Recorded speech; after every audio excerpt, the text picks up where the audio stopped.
Okay, I want to start today with something a little controversial. I don't think most of us are actually confused. Like when we say, I just don't know what to do, or I'm so confused, I genuinely think most of the time we already know. We just don't want to know because the knowing means we'd have to do something about it. And I get it. Trust me, I really get it. Because there have been so many times in my life where deep down something was whispering, this isn't working. And instead of listening, I explained it away. I rationalized it. I overthought it. I asked 5 different people what they thought. I made pros and cons list, honestly, probably 47 of them. And still, I didn't make a decision. Because admitting the truth feels like opening a door you can't close again. Once you say, I'm unhappy, once you say, I want more than this, once you say, this relationship is draining me, it becomes real. And then the next question becomes, okay, so what now? So that's what we're diving into today: confusion, avoidance, overthinking, intuition, and why so many of us have gotten so good at outsourcing our own knowing. Welcome to Lo's Couch. I'm Lo, and this is the space where we say the things we're actually thinking, the messy, honest, sometimes uncomfortable stuff. No filters, no fixing, just real conversations as we figure it out together. All right, time to grab a seat. So here's the thing I keep coming back to: confusion is actually really comfortable, like weirdly comfortable, because if you're confused, you don't have to act yet. You don't have to make the decision. You don't have to have the hard conversations. You don't have to disappoint anyone. You don't have to sit with the grief of what you're admitting.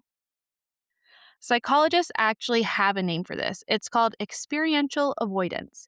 It's when we dodge uncomfortable emotions or truths to feel better in the short term. And it works until it doesn't. Because the thing you're avoiding, it doesn't go anywhere. It just gets louder. And I think women are especially good at this.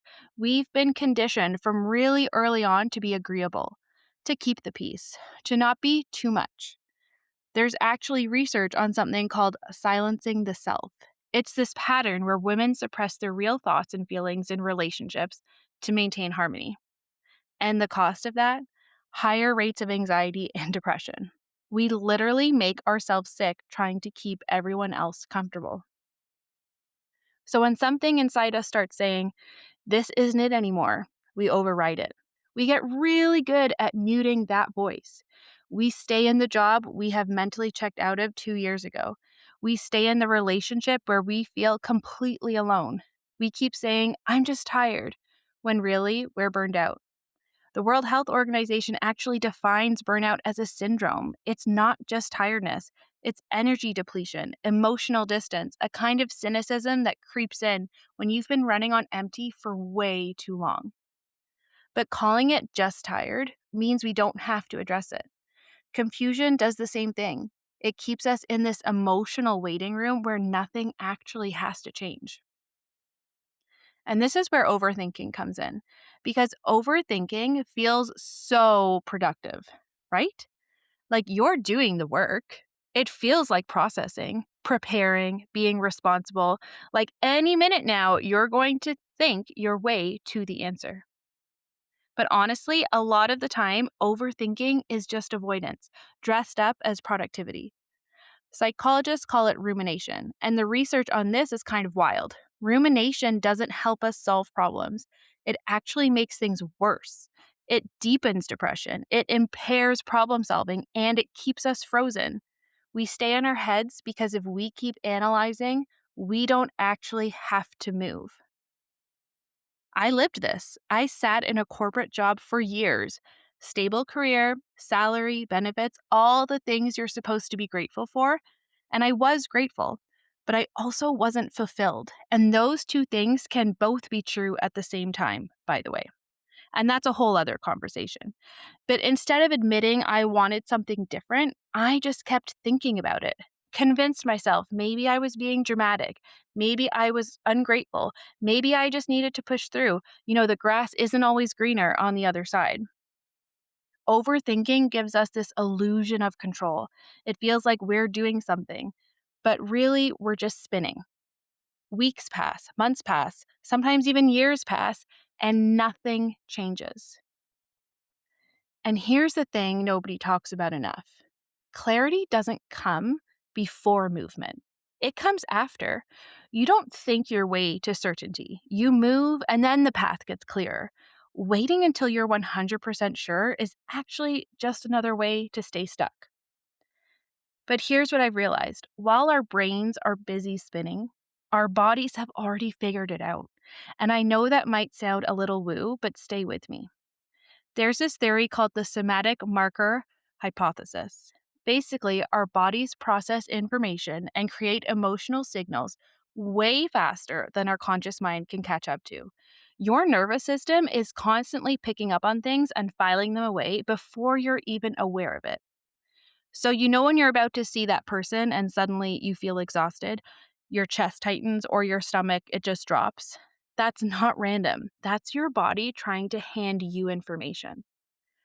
My own coach asked me once, "What do you feel in your body when you're about to see this person?" Immediately, I was like, oh my gosh, tired, heavy, anxious. Like I was already bracing for impact before I even walked through the door. And she said, "Your body doesn't feel safe with this person.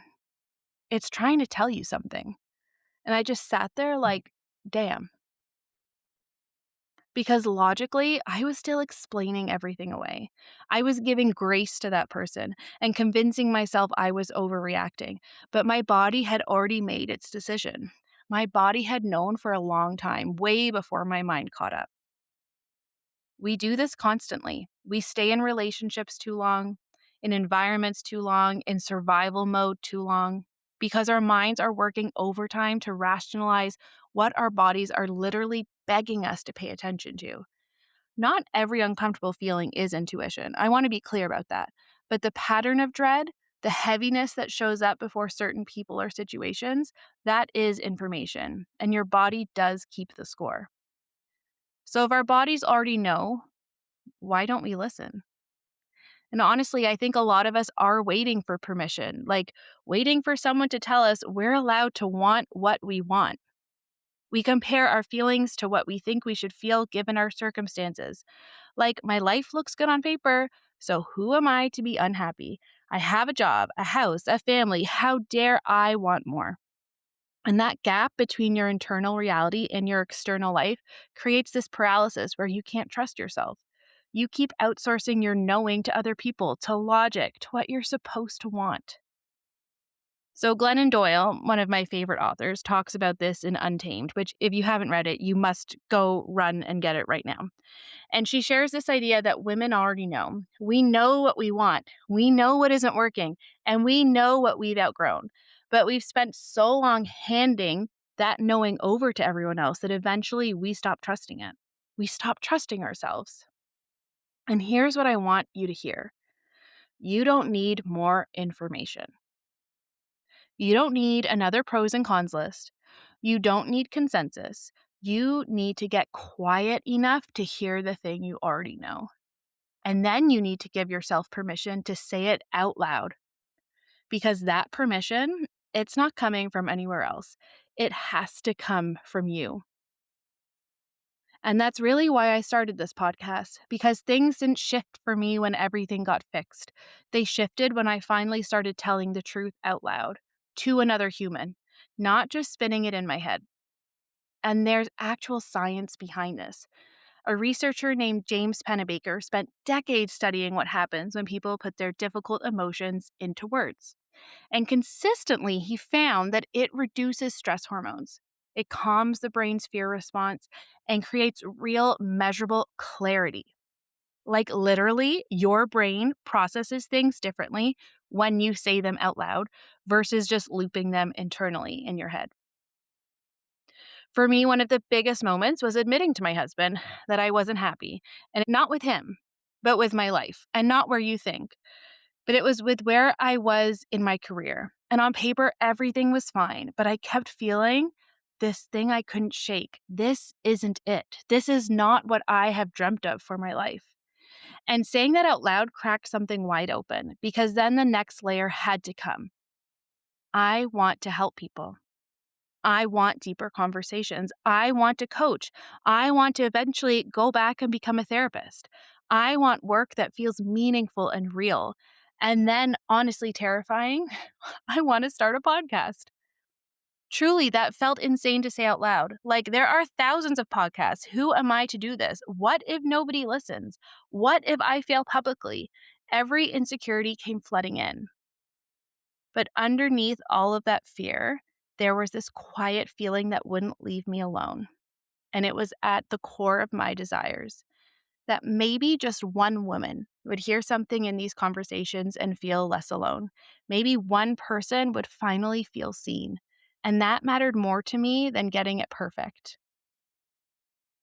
The moment you finally say the thing, whatever the thing is terrifying, like genuinely terrifying, but it's also freeing at the same time. Because once you stop carrying something silently, you create space to actually move.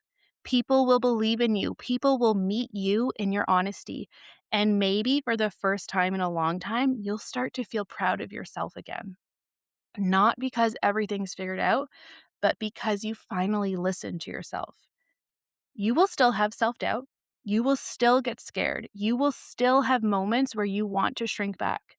I still have those moments every day. But once you say the thing out loud, it changes because now it's not just a secret dream sitting quietly inside of you.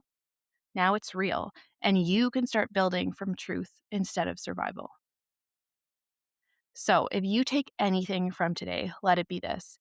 Maybe you're not confused. Maybe there's a part of you that already knows and is just waiting for you to get quiet enough to listen. And maybe that feels scary, but staying disconnected from yourself is scary too. It's just a quieter kind of scary.